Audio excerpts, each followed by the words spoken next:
Welcome to the IME Community podcast, where self-love is your superpower to achieve your weight and life goals and make your mark in the world. Your host is Dr. Carla, activist, MD.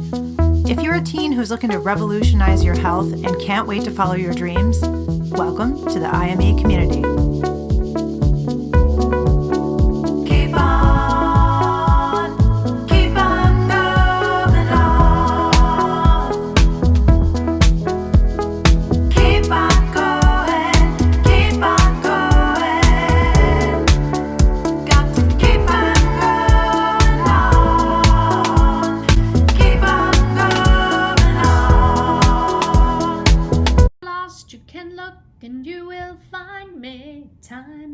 Time. I love that song by Cindy Lauper. Okay, Dr. Carla here, and I'm talking to you today because I wasn't planning on doing an IME Community radio blast or a podcast or YouTube video, but I saw on Twitter, I follow the pediatricians, so other pediatricians who are out there like me, activist MD, who are out there really speaking up for children and teens and families. And there was a study out done by the Children's Hospital, National Hospital in Washington D.C. that showed that new onset pediatric type 2 diabetes cases increased 182% during the first year of COVID-19. So from March 2020 to March 2021. So Dr. Brynn Marks and her team did a retrospective study, meaning they looked back at the data and looked at the number of new type 2 diabetes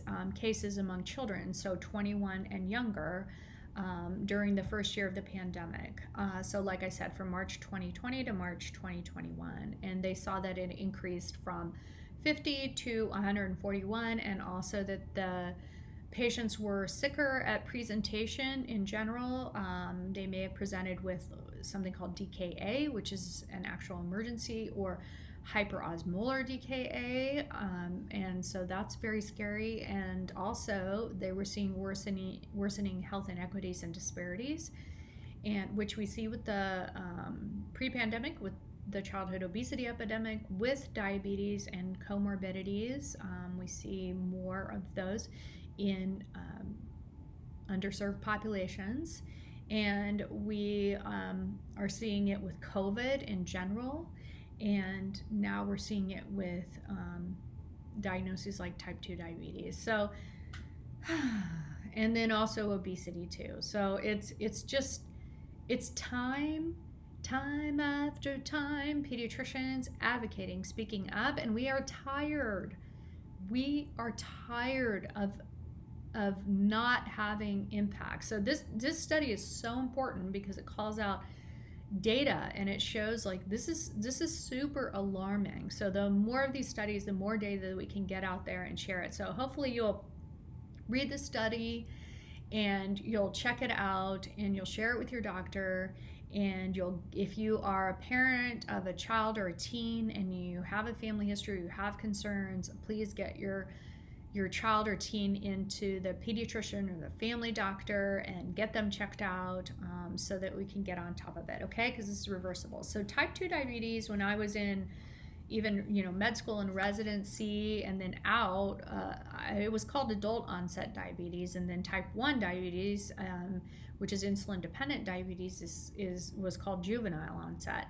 So, I graduated from medical school 25 years ago. We hadn't really seen this type 2 in pediatric populations. And so as the childhood obesity epidemic worsened, and there were certainly enough of us flag wavers, and experts saying, hey, time after time, we don't have stopgap measures for children. This is what's happening. This is an epidemic. And, time after time, we just realized that we continue to do weight shame and blame, and have weight stigma and bias. And there's lots of efforts and I've been a part of those. But, if I'm willing to say, like, some of this stuff hasn't worked and we need to throw it out and we need to move forward and really create innovative ways, this is what I'm doing with IME Community. So it's really important that you check that out, especially if you're a teen, 12 to 18, parent of a teen who's maybe struggling with their weight, health issues, body image. This is a really great adjunct or add-on to get what the U.S. Preventative Services Task Force says you need for to reverse this, to lose weight, to significantly decrease your BMI, is you need 26 to 75 hours within 2 to 12 months of comprehensive behavioral intervention, and IME Community meets that criteria. And where else are you going to get it, especially during COVID? And you connect on Zoom. So I coach teens from all over, and it's awesome and it's fun. It's easy, fun, and you create results right away. Okay, so back to the study. So they looked at the new cases. So like I said, they had 50 the year before the pandemic, and then they had 141. Boys were more affected, and the incidence in Black youths went up. So there's worsening health, disparities and inequities there, and then also the patients were presenting sicker than in the past, which shows that, maybe with the lack of preventative care, with, we weren't seen during the pandemic. Children and teens weren't seen by their primary care physician, so maybe they didn't get as much screening. And that's why they were presenting with higher cases and then also sicker at presentation, which is very alarming. The other thing is, 3.5% of the type 2 diabetics in their study were also diagnosed, were positive for COVID, and 3.3% of the new type 1 diabetics presented with COVID. By the way, type 2 diabetes is related to insulin resistance. And certainly there's a genetic risk to it.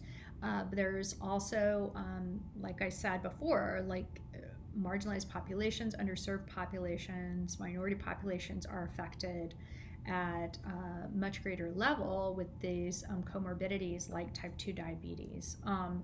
And so we went into the pandemic without addressing this very well, with getting very little of it right and not being that helpful and not having answers, and now we're doubling down with this COVID, and it's just so alarming. It's just so alarming. So time after time we keep advocating. We're going to keep doing it. I see pediatricians getting so much more vocal. We're just really tired of it, and especially as kids are getting sick with COVID. So first of all, make sure if you can get vaccinated, that you do get vaccinated. That's really important for COVID, and that you get your other preventative immunizations and vaccinations. It's going to be super important. Please go to your primary care doctor and get screening as needed. Please talk to them about this study.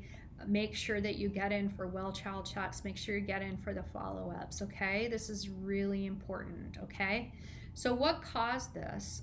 We don't know. Is it the virus? Is it with the, they're saying in their study that if you have 3.3% positive COVID with new type 1 diabetics and 3.5% of positive COVID tests in type 2 diabetics, that you can't really say anything. And of course, in their study, they're looking at the retrospective data. They're not going to say any cause and effect because they're amazing scientists and researchers. So shout out to them for their super helpful study again. Okay, so we know that the lack of preventative care is one thing, but then also that we see the environmental factors and the social factors, right? I mean, we have less structure and routine. Children who don't have access to healthy foods have less structure and routine because they weren't at school. They have less, the free and reduced lunch is oftentimes the school lunches. We complain about those a lot, but those oftentimes are the healthiest meals, and sometimes the only meals that they're going to have for the day. We have so much processed carbs and refined sugars added to a lot of the foods that are given out through food distributions. And we know that, there's not access to healthy foods, and that probably was worse during the pandemic. There's also less activity and so much more screen time and sedentary time during the pandemic. for all of us, and especially for children and teens. And then also what's really important, because I talk about this all the time, is the food system that we have and the stresses, and there has to have been more buffering with these foods to buffer the stress and the emotions and the boredom, okay? And we get more cueing and stimuli of those pathways in the areas of our brain, the more ads that we watch. So as children and teens are exposed to so many advertisements in the marketing just seen as a commodity, then their brains are those areas of their brains are stimulated, and they become conditioned to desire those foods. Okay, so more negative emotions, more things to buffer, more access to processed carbs, less structure, less access to healthy foods, more sedentary time, more marketing. It's just a heavy hit. And so it'll be really interesting to see now what happens, because now kids are getting sicker, and that's what pediatricians are coming out with now and speaking up, and just going back to school. And it's just, I don't want to be super negative about it. I want to be positive that we have this data. And so shout out to Children's National Hospital in Washington D.C. and Dr. Brynn Marks and her team who did this study.